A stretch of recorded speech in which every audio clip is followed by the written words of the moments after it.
Professor Pedro Fernandes, o que foi o chá em inglês retrocognitivo, professor? Então, Luiz, nós estamos trabalhando com essa temática, né, de ajudar as pessoas a lembrar de outras vidas. E a gente sabe que não é tão simples, porque nós temos muitos estímulos na vida atual, a gente tem o nosso trabalho, a nossa profissão, a modernidade, como você estava comentando aí do WhatsApp, e isso toma muito a nossa atenção e dificulta lembrar de épocas em que não havia nada disso, a gente se manifestava de um outro modo. E um dos recursos, uma das tecnologias que nós estamos adotando, é fazer esses experimentos em grupo, quando as pessoas elas vão trajadas com roupas de época, a gente seleciona um local, normalmente um hotel, modificamos todo o cenário, plasmamos ali toda a atmosfera que havia, nesse caso do chá inglês foi principalmente a segunda metade do século XIX, ali na Inglaterra, na era vitoriana, e as pessoas, quando elas vão entrando nesse clima e tomando chá, e houve algumas atrações também típicas da época, isso ajuda a ir desfocando do presente e aí recuperando essas informações do passado. Uma coisa também que ajuda muito é quando a gente observa colegas, né, pessoas que você já conhece, trajadas de um modo diferente, de um modo do passado, com às vezes cartola, né, com os vestidos da época, no caso das mulheres. Isso aí então vai estimulando aquilo que a gente chama de holomemória, que é essa memória que nós temos realmente de outras vidas que fica armazenado como se fosse no nosso subconsciente, né, para as pessoas entenderem. Então foi um experimento, nós passamos lá uma tarde que adentrou a noite e o resultado foi muito interessante, porque as pessoas não queriam sair de lá, houve assim uma perda da noção do tempo, né, a coisa estava tão assim, positiva, a gente entrou tanto no clima que a gente perdeu a noção realmente da passagem do tempo. Foi muito interessante. Professor Pedro, deixa eu entender aqui um detalhe. Essa retrocognição, essa lembrança, é necessariamente do período que está sendo abordado ou é o passado? Compreendeu o que eu perguntei, professor? Compreendi. Nós tivemos, você está correto, nós tivemos muitas vidas em diferentes épocas. Sim. E isso realmente pode acontecer. Quando nós vamos trabalhando com a memória é um atributo muito sensível realmente. Então, a gente às vezes foca numa época e pode acabar lembrando de um outro período. Então, para nós, isso faz parte do experimento. Nós queremos, na realidade, ter o fenômeno, vivenciar isso que você chamou de retrocognição, que é essa lembrança de vidas passadas. Nós tínhamos um foco, que era a pesquisa de uma personalidade específica, que foi uma escritora dessa época, chamada Marie Corelli, foi uma best-seller da ocasião, vendeu mais de 120 mil cópias na época, né, que não havia internet, a mídia toda que tem hoje. Então ela é muito conhecida, e a gente fez um estudo sobre essa personalidade, e isso tudo ajudou a evocar essa situação. Mas, vamos dizer assim, o resultado ele pode acontecer em diferentes situações. A gente não consegue dominar ou controlar, né, o que nós vamos lembrar. Mas o objetivo maior é tentar focar nesse período, no caso aí do século XIX. Uhum. E o contexto inglês, ele foi importante, não é isso, professor? Por isso que ele foi escolhido? Isso, exatamente. Como nós tínhamos esse foco e nós sabemos já de antemão, em função das retrocognições que nós tivemos, outras pessoas aqui tiveram, que muitas pessoas do nosso grupo, as pessoas que estavam nesse chá, as pessoas da Conscienciologia, tiveram vidas nessa época lá na Inglaterra, isso ajuda. Isso potencializa a possibilidade de ter a lembrança, sabe? As retrocognições. Então a Inglaterra, ela tem vamos dizer assim, uma participação muito grande na nossa história evolutiva. Então, seja lembrar especificamente dessa época do século XIX, ou até antes, também na Inglaterra, mas às vezes do século XVIII, XVI, enfim, qualquer situação, naquele contexto inglês, isso também pode ocorrer em função dessa evocação que a gente fez mais focada no Holopensene, que a gente fala, né, na atmosfera da Inglaterra. E a cultura daquele país também é muito forte, né? Porque hoje nós estamos falando aqui de globalização, mas esse processo de exportação, por tratar-se de um império e bem desenvolvido, isso nós encontramos essa cultura do próprio chá, que é um símbolo importante em diversos países. Posso citar aqui Índia e o próprio Brasil, não é isso, professor? Exatamente, perfeito. E nessa época do século XIX, a Inglaterra estava em expansão, tinha lá a segunda revolução industrial acontecendo, eles estavam, o chá nessa ocasião era como se fosse um ouro líquido, era muito valorizado, né?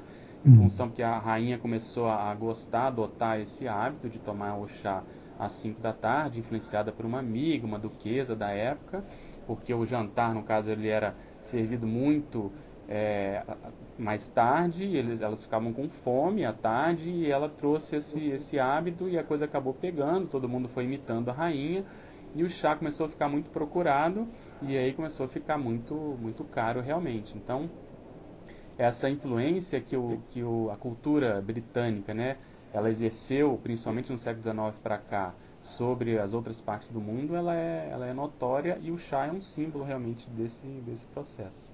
Muito bem, professor Pedro Fernandes. Eduardo Ezag, uma pergunta para o professor Pedro, Eduardo? Sim, Pedro, boa noite. Vamos falar um pouquinho, Pedro, como funciona essa questão de relembrar as vidas passadas? Quais são as técnicas, quais são as vantagens, o que a gente pode ter nesse sentido? Boa noite, Eduardo. Boa noite. Nós partimos do pressuposto na Conscienciologia, né, o Instituto trabalha muito com essa temática, que a pessoa já nasce trazendo uma herança, essa herança de outras vidas. E é essa herança que vai até influenciando a formação do corpo que ela ganha, do nascimento, ela vai crescendo e ela vai moldando, como se fosse assim, moldando nesse novo corpo, hábitos que ela tinha de outras vidas, certas tendências, os talentos, por exemplo, quando a gente observa essas crianças prodígio, né, que já vêm sabendo muitas coisas na área da matemática ou na área da música, seja em que área for, isso tudo é em função dessas heranças que nós trazemos de outras vidas. Então, o fato é que essas informações elas permanecem registradas no chamado subconsciente. Na Conscienciologia nós damos o nome de holomemória, que significa o conjunto dessas memórias que nós temos de outras vidas. Então, para acessar, existem várias possibilidades. Uma delas é essa que a gente está utilizando em grupo, que é você conseguir reproduzir o ambiente da época para você sofrer estímulos que lembrem aquelas ocasiões em que você viveu. E isso faz com que aquela informação, aquela memória que estava no nível subconsciente, ela passe para o nível consciente. Então a pessoa, de repente, ela se lembra de uma situação que ela não consegue encaixar na vida atual. Isso pode acontecer, ela às vezes até andando, até na vida comum, que é mais raro, mas às vezes em sonho, às vezes fora do corpo, como é a experiência que a projeciologia estuda, né, a experiência fora do corpo, ela às vezes se vê numa situação que ela está em outro contexto, um contexto de época, ela está às vezes falando um outro idioma, ela está utilizando um gestual que não é, né, atual, uma outro tipo de vestimenta. Então, no caso do chá, e como foi também a primeira noite de gala que nós fizemos ano passado, é justamente para que isso a gente comece a se acostumar a reproduzir esses ambientes, para isso estimular a nossa memória. E como acontece em grupo, isso facilita, por causa justamente disso. Às vezes, quando nós vamos ficando mais à vontade, a gente vai ficando com a espontaneidade maior, esse ambiente, a gente vai retomando aquela atmosfera e, de repente, quando a gente menos espera, a experiência, a rememoração pode acontecer. Na Rádio Tupi, com o painel Tupi, o tema da noite é experimento retrocognitivo em grupo, experimento para relembrar de vidas passadas em grupo, ouvintes da Rádio Tupi. E o nosso convidado é o professor Pedro Fernandes, médico voluntário da Conscienciologia, pesquisador da especialidade de Serexologia, desde 2009, professor. Professor Eduardo Ezag, voluntário também professor do IPC aqui do Rio de Janeiro, o IPC do Rio de Janeiro, também participa desta edição. Professor Pedro, uma pergunta que vamos fazer, que os ouvintes devem estar fazendo nessa primeira etapa do painel, quais os benefícios para lembrar de vidas passadas, ao lembrar de vidas passadas? Quais os benefícios, professor Pedro? Existem vários benefícios, né? O que a gente pode começar colocando é que a pessoa, primeiro, ela se convence de que, de fato, ela viveu antes. Quando ela passa por essa experiência de retrocognição, ela começa a entender que essa vida que ela tem atualmente é uma transição, na verdade, ela não vai morrer de fato quando esse corpo morrer, então porque ela já viveu antes, então ela vai viver depois. E aí começa uma série de reperspectivações para a própria pessoa, ela começa a encarar essa vida atual com outros olhos, as prioridades mudam, então ela vê que o processo às vezes só de sucesso, prestígio, dinheiro, poder, sexo, tudo que muitas vezes as pessoas buscam com muita intensidade, ela vai ver que às vezes ela vem procurando, buscando isso há muito tempo e a coisa não a satisfez. Então outros valores ficam mais importantes, ela começa a perceber que o que importa mesmo é ajudar os outros, é ela ser sincera, ela ser objetiva, ela procurar, na verdade, melhorar-se, melhorar enquanto pessoa, ela buscar superar certas dificuldades, certas fobias, certos medos, enfim. Ela começa a olhar a vida com outros olhos e vai equilibrar esses valores com a própria vida humana, aquilo que ela exige, que ela tem que trabalhar, ela tem que sobreviver, ela tem a sua profissão. Mas essa reperspectivação é um dos benefícios maiores que acontece. Um outro que a gente pode citar que é muito importante é que ela começa a reparar que ela já conviveu com as pessoas que ela está convivendo hoje antes e que muitas dificuldades, muitas rusgas, muitas dificuldades de relacionamento começaram no passado. E hoje ela está tendo uma nova oportunidade para melhorar essas relações. Então, se os nossos ouvintes, por exemplo, pararem para pensar, eles vão concordar comigo que existem pessoas que nós temos mais carinho, mais afinidade, a gente se dá melhor com elas, e outras pessoas que não, que às vezes a gente não tem tanta empatia, às vezes tem até uma antipatia, e a gente não sabe, às vezes, dizer de onde isso veio, né? É um processo meio natural. Se fala popularmente, pô, meu santo não bateu com o dele, né? As pessoas costumam falar isso. E isso, às vezes, é em função de acontecimentos traumáticos do passado. Então, quando nós lembramos disso, a gente começa a assumir a nossa responsabilidade nessa relação, nessa dificuldade, e a gente começa a tentar melhorar. E aí a gente vai tentar ajudar, conversar com a pessoa, ver como que a gente pode melhorar essa relação. Então, lembrando do passado, a nossa perspectiva de, vamos dizer assim, de assistencialidade perante aqueles que estão próximos de nós melhora bastante, ela aumenta bastante. Então a pessoa começa com isso a ser a própria condutora da evolução, que aí é um benefício mais assim abrangente, mais macro. A pessoa fica responsável por, vamos dizer assim, conduzir a autoevolução. Ela aumenta o nível de lucidez perante o processo evolutivo como um todo.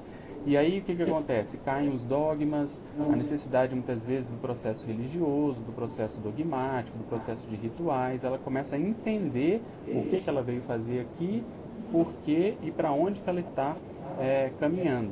Então, isso dá mais autoconfiança, né, para a pessoa. Ela começa a entender o mecanismo do processo de vida, morte, evolução e assim sucessivamente. Então, a retrocognição, apesar de ser um fenômeno muito popular e com muitas abordagens, inclusive místicas, religiosas, ela, encarada de modo científico, como é a nossa proposta, de modo mais racional, de modo mais lógico, técnico, ela tem essas possibilidades de realmente mudar a vida da pessoa para melhor. Sem dúvida. Professor Eduardo. Então, Pedro, uma outra abordagem também, será que é possível então a gente lembrar também dos períodos entre vidas?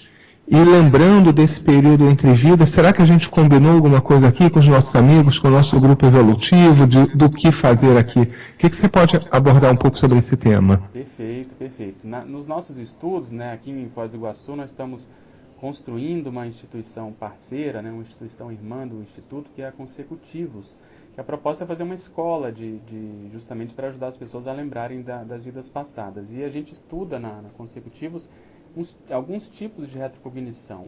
E você citou muito bem. A mais comum é essa que eu vinha falando. A pessoa lembra de uma vida humana, normal, como essa que nós estamos tendo aqui, só que em outro período anterior.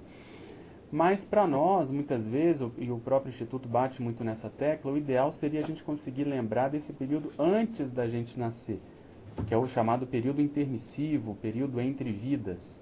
Então a pessoa, ela muitas vezes se preparou para nascer, ela estava com alguns amigos, com outras pessoas técnicas.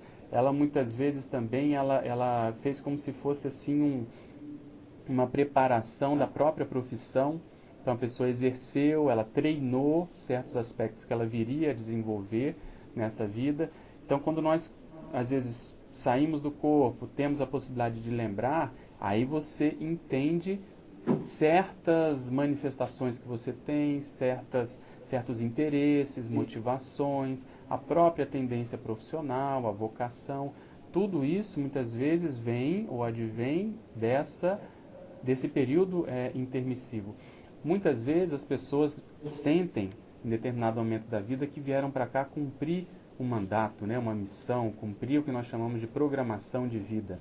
Essa programação de vida, ela é justamente planejada, pensada, exercitada antes da pessoa nascer, principalmente para aquelas pessoas que já estão querendo melhorar, que já estão naquele processo que a gente comentava antes de tentar se auto-superar, de tentar ajudar os outros, de tentar, de algum modo, resolver as coisas, as pendências que ela deixou pelo caminho aí ao longo da evolução. Então, a retrocognição intermissiva é uma das nossas prioridades aqui nas nossas pesquisas, sim. Inclusive, professor Pedro Fernandes, também para superar as imaturidades, né? Perfeito, exatamente. Então, a retrocognição, seja ela intermissiva ou a física, a intrafísica, a gente é colocado numa situação que não dá mais para fugir. A pessoa fica encantoada, porque ela se vê, às vezes, exercendo certos papéis de modo imaturo, e aí ela compara com o momento atual, vê que às vezes se passaram séculos, às vezes milênios, e ela continua a mesma pessoa. Então, é como se fosse um processo vexaminoso. E aí isso faz com que ela fique realmente envergonhada e tenda a mudar. Ela começa a procurar, não, eu tenho que fazer alguma coisa, não dá mais para eu ser assim. Muitos traços imaturos que nós temos, eles vêm ou advêm justamente das nossas vidas no passado. E a gente usa até isso como uma técnica. Se nós estudarmos, fizermos uma análise mais profunda das imaturidades que nós temos atualmente, desses traços fardos, como nós chamamos, nós vamos poder buscar a raiz deles no passado. Muitas vezes eles começaram, ou cresceram, ou se manifestaram mesmo em determinada ocasião, determinado contexto do passado. E é o ideal. Quando a pessoa se vê diante disso, através da retrocognição, há uma tendência dela melhorar bastante. Sem dúvida. Eduardo, mais uma questão. Pedro, a gente também, aqui no Rio de Janeiro, a gente ouviu falar de um laboratório especial chamado Retrocognitarium. E a gente não tem muita informação sobre ele. Pode falar um pouco mais sobre a gente, sobre esse laboratório? Posso, sim. Retrocognitarium, né? Uma palavra latina que significa um local tecnicamente preparado para produzir, promover retrocognições. Então a pessoa ela entra num ambiente que ele já está quase que assim, predisposto para a pessoa lembrar. Então, esses eventos que nós estamos fazendo, o chá inglês, a noite de gala do ano passado, funcionam como se fossem retrocognitários vivos, porque o ambiente é totalmente modificado, o cenário, o traje que as pessoas vão, a comida, a culinária, os cheiros, tudo é para que a pessoa possa evocar aquela época do passado. Para os nossos ouvintes terem uma ideia, os mais antigos principalmente, vão lembrar talvez de um filme de Hollywood que se chama Em Algum Lugar do Passado.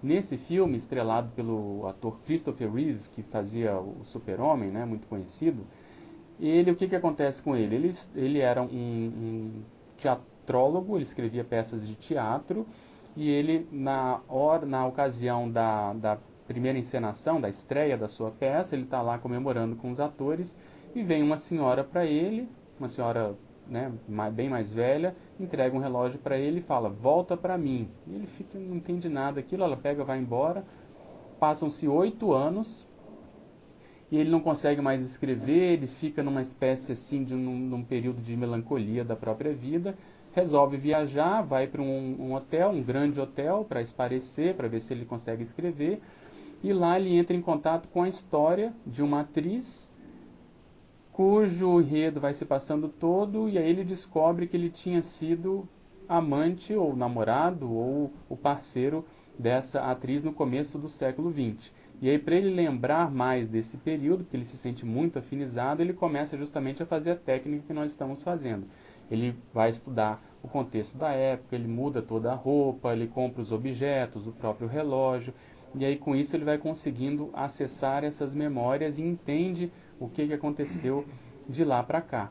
Então, o retrocognitarium é exatamente essa reprodução de um ambiente para você ali poder favorecer, facilitar essas retrocognições ou essas lembranças de vidas passadas.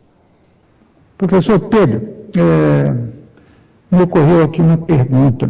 Nesses experimentos, o que o professor poderia comentar sobre o extrafísico durante o experimento? Qual é a influência? Como que se dá esse processo?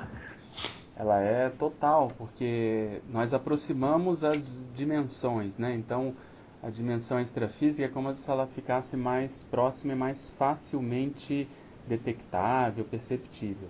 Então, como nós evocamos muito essa época, e no caso do chá, a segunda metade do século XIX, inclusive durante esse experimento nós fizemos a reprodução de uma reunião da Sociedade de Pesquisas Psíquicas de Londres. Que era essa sociedade? Ela foi criada justamente para se estudar os fenômenos parapsíquicos que estavam ocorrendo na época. Então, algumas médiums que aparentemente produziam fenômenos parapsíquicos de movimentação de objetos, às vezes de psicografia, de telecinesia, de uma série de fenômenos. Muitos cientistas da época começaram a ficar interessados para estudar aquilo, para pesquisar. Será que era fraude? Será que eram ocorrências reais, verdadeiras, sinceras? E aí se criou essa Sociedade de Pesquisas Psíquicas em Londres. Nós fizemos justamente essa reprodução. E o que nós observamos do ponto de vista extrafísico foi a presença exatamente de muitas consciências que viveram naquele período, tanto que apoiaram as pesquisas e se, vamos dizer assim, convenceram dessa realidade extrafísica, dessa realidade energética, como aqueles que na época eram céticos e muitas vezes criticaram, escreveram, foram contra e agora estão vamos dizer assim, se apercebendo, estão aumentando o nível de lucidez, estão se dando conta de que realmente as coisas elas são reais, porque agora eles estão do ponto de vista extrafísico. E na ocasião eles estavam como nós falamos, como conscientes, né, como seres humanos, com um corpo humano como o nosso. Então, esses eventos, eles têm esse objetivo de produzir o fenômeno da retrocognição, mas nós sabemos na Conscienciologia que, na verdade, o processo é muito mais abrangente, ele é muito maior, o alcance é muito maior porque ele tem esse cunho assistencial. Você observar quando uma pessoa, no caso aí uma consciex, ela muda de opinião, ela pega no contrapé, ela começa a refletir mais profundamente sobre essa realidade multidimensional, isso não tem preço, porque ela começa a comparar o que ela fazia antes, na vida anterior, toda a defesa que ela fazia do materialismo, todo o processo que ela colocava energia contra essa realidade, agora ela está vendo que não é bem assim, as coisas realmente existem, e aí ela vai naturalmente ela começa a defender, ela começa a ver que ela estava errada. Então, todo mundo que de algum modo ela desviou em função dos escritos que ela deixou contra o parapsiquismo, agora ela tem que retomar e desensinar o que ela ensinou errado, vamos colocar assim. Então, do ponto de vista assistencial extrafísico, esses eventos, tanto a noite de gala como o chá, eles têm essa característica, porque os nossos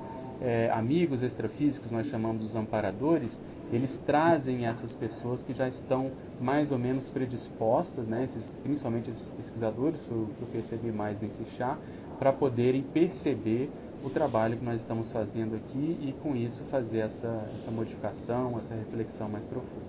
E quando essa consciência, portanto, faz uma reflexão nesse sentido, é uma oportunidade, né, professor Pedro? É uma mega oportunidade, exatamente, porque ali ela está com a faca e o queijo na mão. Ela tinha as crenças, ela tinha as convicções, e agora ela está vamos dizer assim, ela está se colocando numa condição que ela está vendo que a realidade é outra. Então ela está experimentando uma situação nova que está indo contra as próprias convicções. Então, na Conscienciologia, de modo geral, nós defendemos muito essa ideia, que a pessoa tem as próprias experiências. Ao passar pela experiência de retrocognição, a experiência fora do corpo, a experiência de clarividência, por exemplo, seja qual for o parafenômeno, a pessoa não tem como ela se enganar. Ela começa a se convencer, puxa, não tem como eu ter criado isso, não é alucinação. A experiência fora do corpo, por exemplo, a pessoa está aí, acontecia muito comigo na adolescência, eu ia dormir e de repente eu me via fora do corpo, via o meu corpo, tinha a mesma memória do que eu tinha acabado de fazer antes de deitar, aquilo vinha comigo, eu tinha uma experiência, daqui a pouco eu voltava para o corpo, lembrava de tudo aquilo. Enfim, a pessoa vivenciando o fenômeno não tem como, ela tem que modificar, ela tem que reperspectivar. Essas reflexões, elas tendem a ser mais abrangentes mesmo, seja a pessoa que está aqui conosco, as consciências, como as consciências extrafísicas. Perfeito. Mais um ponto, professor Eduardo? Pedro, conta um pouco para a gente, já que a gente já teve dois mega eventos retrocognitivos, o baile de gala mnemônica e agora o chá inglês, quais são as experiências mais recorrentes, quais são os experimentos que você poderia relatar que tiveram um impacto assim no grupo ou individualmente? São uma gama grande de ocorrências. Eu vou começar pelas, talvez, as mais numerosas. É muito comum quando a pessoa vai se preparar para um evento desse. Então ela tem que pensar com que roupa que eu vou, que época que eu vou, né, evocar, existe algum personagem que ela vai reproduzir eventualmente por alguma afinidade. Então essa pesquisa que antecede esses eventos, esses experimentos, começam muito antes. Então esse chá a gente está trabalhando com ele intensamente há pelo menos 8 meses. Então, aí no decorrer dessa pesquisa ocorrem muitas que nós chamamos de sincronicidades, que são coincidências significativas. As pessoas começam em função da pesquisa, tudo é como se tudo caísse na mão. Ela está estudando uma época, está estudando um personagem, daqui a pouco ela ganha um livro sobre esse personagem, ela liga a televisão, está passando um filme sobre aquele personagem ou sobre aquela época, e assim sucessivamente. Entrando nesse clima, a pessoa começa a ter mais experiências lúcidas fora do corpo. Teve algumas pessoas que relataram, inclusive, contato com consciências ligadas àquele período. Enfim, a pesquisa começa a se intensificar cada vez mais. E aí, algumas pessoas começam efetivamente a ter essas lembranças, a ter retrocognições. E um fator muito interessante, por exemplo, que aconteceu na noite de gala, inclusive com alguns colegas do Rio mesmo, foi justamente que as pessoas que os ajudaram a fazer a roupa, a confeccionar o vestuário, a vestimenta, toda a caracterização, essas pessoas também tiveram retrocognições. Alguns já tinham e outras se intensificaram. Então as pessoas, por exemplo, lembravam, estou aqui lembrando de um caso específico, que em uma determinada vida passada, elas também ajudavam as outras pessoas a irem nos bailes da monarquia. E elas ficavam muito frustradas porque elas não podiam ir. Elas simplesmente ajudavam ali as pessoas da corte, da monarquia, da aristocracia a ir nesses acontecimentos, ficavam muito assim querendo ir, mas elas não tinham condições, não era da classe social que era permitida a participação. E você vê que até hoje elas estão envolvidas com a mesma linha. Elas são alfaiates, elas são pessoas, algumas inclusive trabalham em uma televisão, ou prestam serviços para o casting de uma grande emissora de televisão. Então a pessoa se mantém na mesma linha. E o interessante é que hoje, dentro da própria família, existe outra pessoa que na época era o concorrente dela, que faziam roupas para a corte rival. Então, o que a gente pode concluir disso tudo? Quando a gente começa a evocar, quer dizer, estudar intensamente, lembrar de um período, se tornar especialista numa situação qualquer da história, você começa a puxar esse povo todo com as energias. Então, muitos que estão disponíveis aparecem na condição aí para o público entender, como se fossem os espíritos, eles começam a aparecer. Alguns estão mais lúcidos, mais positivos e vão nos ajudar, outros estão mais carentes, precisando de assistência.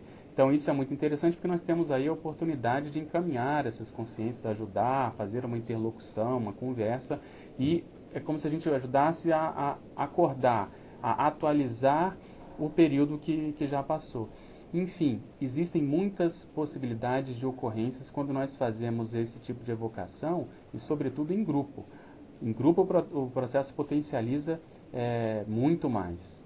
Então, a gente observou isso tanto no chá como na primeira noite de gala mnemônica.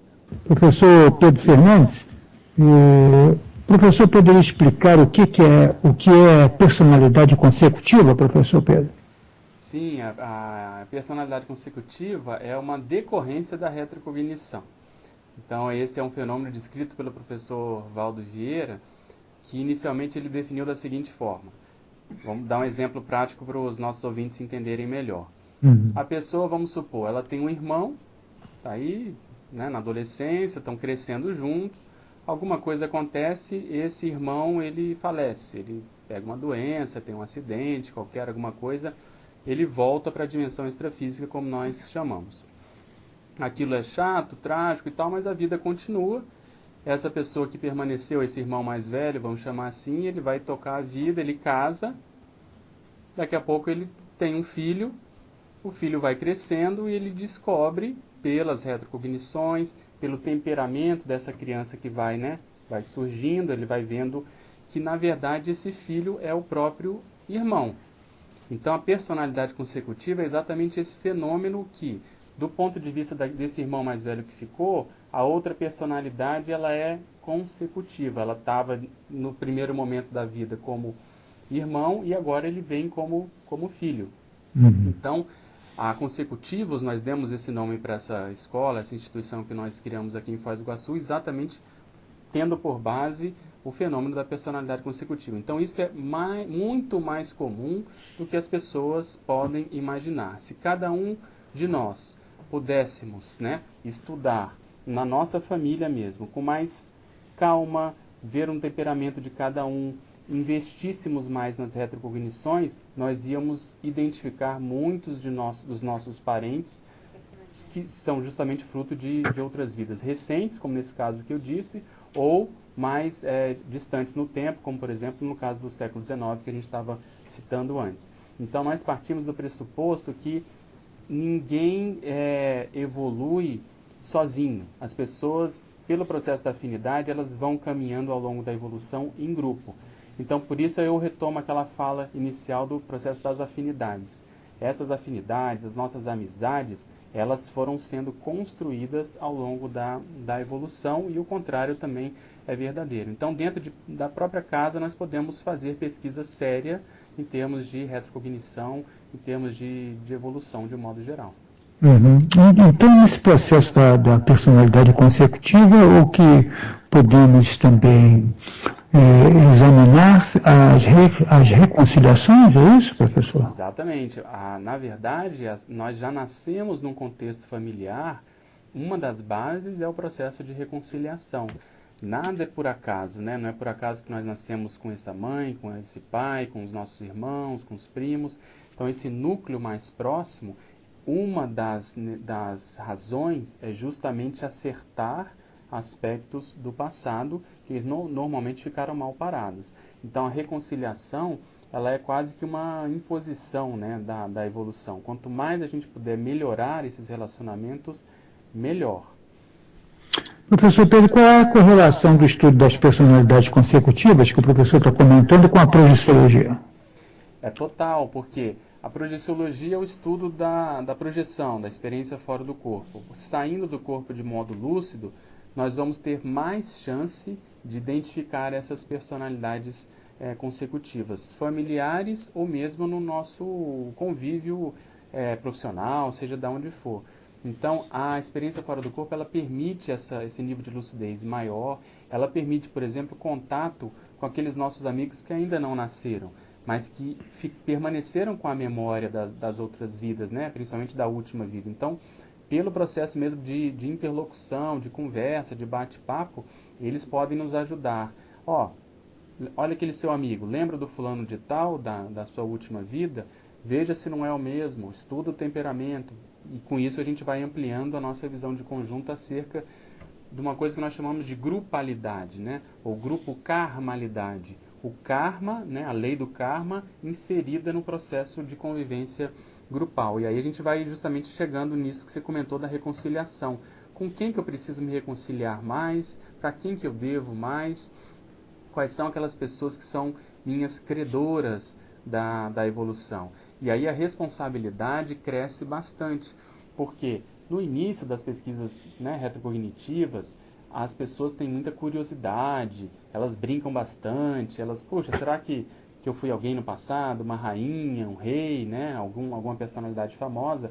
Mas com o tempo elas vão vendo que isso gera muita responsabilidade assistencial, porque elas estão sabendo mais que os outros, elas sabem quem é quem. Se você conhece uma personalidade consecutiva, você sabe o que aconteceu na vida passada, há uma tendência dela repetir aquilo na vida atual. Inclusive a projeciologia ajuda muito, porque a pessoa vai ver fora do corpo situações em que ela pode evitar essas repetições, né, que nós chamamos de auto-mimese. Então ela vai ter um nível de lucidez muito maior para justamente aproveitar mais essa vida do ponto de vista evolutivo. Então, a retrocognição traz muitas responsabilidades. Inclusive, eu estou lembrando aqui, foi lançado ano passado um livro que fala muito sobre personalidades consecutivas de um colega nosso que se chama Roberto Leimig. O livro se chama Vidas de Naturalista, Hipótese de Personalidade Consecutiva. O que ele fez? Um ostensivo estudo sobre 3 personalidades que são naturalistas, e ele busca justamente ter a hipótese de que ele é o resultado, né, é a última personalidade, é a mesma consciência em diferentes corpos dessas 3 anteriores. Então, nesse livro, quem tiver interesse, vale a pena pesquisar, ele dá toda a metodologia que ele utilizou para a pessoa ter condições de comprovar se é realmente a mesma consciência, né, o mesmo espírito, a mesma entidade, vamos chamar assim, de modo mais popular, que habitou esses corpos aí ao longo da evolução. Então, a personalidade consecutiva, nós estamos, e o professor Roberto é um dos componentes da nossa equipe, da Consecutivos, justamente produzindo material científico para ajudar as pessoas a se acharem na evolução e isso trazer essa responsabilidade assistencial maior para essa vida. Perfeito. Professor, a gente está em cima da hora, mas queria que o professor Pedro Fernandes esclarecesse a última questão do painel. Nós temos mais 1 minuto. Que o professor comentasse a importância da autopesquisa de vidas passadas nesse contexto do grupo karma evolutivo. Talvez seja, assim, em síntese, a coisa mais séria que tem. Porque quanto mais eu estudo o meu processo, vamos chamar assim, mais eu me conscientizo de que isso é para ajudar os outros. Mais eu vou vendo a minha responsabilidade perante as pessoas que estão próximas de mim. Então, paradoxalmente, vai acontecendo o que nós chamamos de egocídio. A gente vai diminuindo o nosso egoísmo e vai aumentando o nosso altruísmo. Justamente por isso, porque você vê que na evolução, na verdade, tudo depende de um processo de equipe, de um processo de convivência de grupo, das outras pessoas. Ninguém consegue fazer nada sozinho, a começar pela própria vida, né? A vida depende da nossa mãe e do nosso pai, depende já de 2 pessoas para a gente voltar para essa dimensão aqui. Então, nós devemos muito para essas pessoas que estão nos ajudando desde o início da vida. Então, essa talvez seja a mensagem maior que as retrocognições trazem para nós, que, na verdade, o nosso ego tem que ser cada vez mais reduzido nesse processo, em prol das outras pessoas. Sem dúvida. Professor Pedro Fernandes, obrigado, uma boa noite. E foi um prazer muito grande tê-lo aqui na Rádio Utopia. Até uma próxima oportunidade, professor. Até a próxima, Luiz. Eu queria agradecer, o Eduardo também, mais uma vez, o acolhimento de vocês e sucesso pelo programa. Um abração. Ok, agradecer ao professor Pedro Fernandes, ao Nerli Vieira e ao Francisco, Chico, em Foz do Iguaçu. Professor Eduardo Ezag, o contato aqui com o IPC para a gente fechar. O nosso telefone é 3153-7574 e o nosso site www.iipc.org.